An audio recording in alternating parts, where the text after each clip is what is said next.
Joe Kent, chef de la lutte anti-terror qui a démissionné aux États-Unis, affirme à Tucker Carlson que l'administration Trump a induit le monde en erreur en présentant l'Iran comme une menace imminente. Selon lui, la véritable menace immédiate venait plutôt de l'entité qui dictait la conduite à suivre et qui préparait une frappe contre l'Iran.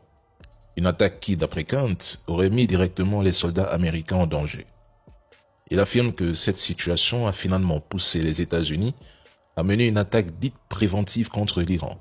Selon lui, c'est l'entité qui a pris l'initiative de cette action en sachant pertinemment qu'elle déclencherait une chaîne d'événements car une riposte iranienne était inévitable.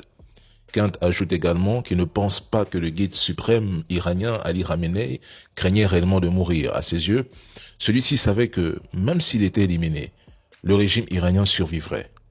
Joe Kent révèle à Tucker Carlson que les affirmations selon lesquelles l'Iran est à quelques semaines de se doter de l'arme nucléaire étaient fausses, aussi bien maintenant en 2026 que l'année dernière.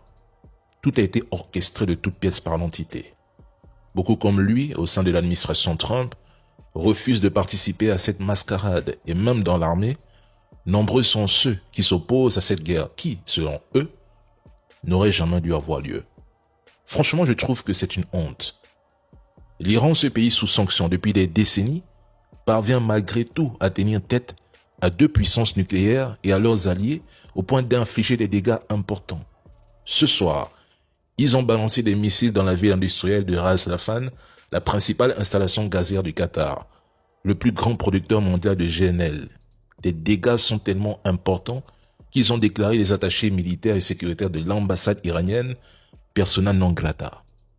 Ils ont pilonné l'entité ce soir et continuent de le faire actuellement. Mais le président Donald Trump vous informe que l'Iran n'a plus de missiles.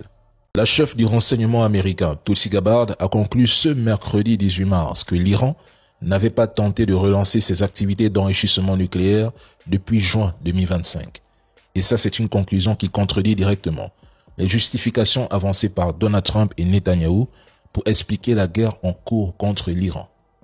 Tulsi Gabbard l'a affirmé dans une déclaration écrite transmise à une commission parlementaire du Sénat. Cette prise de position intervient au lendemain de l'annonce de la démission du responsable américain de la lutte anti-terror qui a quitté ses fonctions pour protester contre la guerre menée contre l'Iran. Au sein du renseignement américain, le constat semble désormais largement partagé. Cette guerre au Moyen-Orient n'aurait jamais dû avoir lieu et ne fait que fracturer davantage les États-Unis. L'Iran n'a jamais constitué une menace imminente et sur ce point, Trump s'est lourdement trompé, voire l'a manipulé. Combien vont encore démissionner après cette audition? Combien aux États-Unis comprennent qu'il s'agit d'une guerre fabriquée de toutes pièces pour servir les intérêts de l'entité et décideront de ne plus suivre cette voie? Et combien sont encore prêts à embrasser toute une région pour défendre des intérêts qui ne sont pas les leurs? La guerre entre l'Iran, les États-Unis et l'entité n'aura pas de vainqueur, juste des victimes. C'est un échec politique de Trump. Je l'ai dit le 28 février, je le répète aujourd'hui et je le répéterai demain. Ils ont échoué en Iran. Et cet échec finira par se retourner contre eux, peu importe le nombre de dirigeants iraniens qu'ils élimineront. Les États-Unis et l'entité ont lancé des frappes ciblées sur les infrastructures gazières iraniennes visant en particulier le gigantesque champ de South Pass, la plus grande réserve de gaz connue au monde. Ce site alimente environ 70% du gaz naturel consommé en Iran et est exploité depuis la fin des années 90. C'est le coup le plus sévère porté aux infrastructures énergétiques iraniennes depuis le début de la guerre.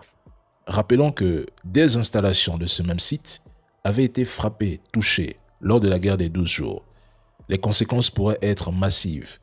Les prix mondiaux du GNL risquent de s'envoler, d'autant que les contre-attaques iraniennes viseront probablement les infrastructures énergétiques des pays du Golfe. L'objectif immédiat des frappes est de paralyser le réseau électrique iranien. Les gisements touchés représentent 70 à 75% de la production nationale de gaz et près de 80% de l'électricité iranienne dépend de ce gaz. Résultat, la sécurité énergétique de tout le pays est désormais menacée.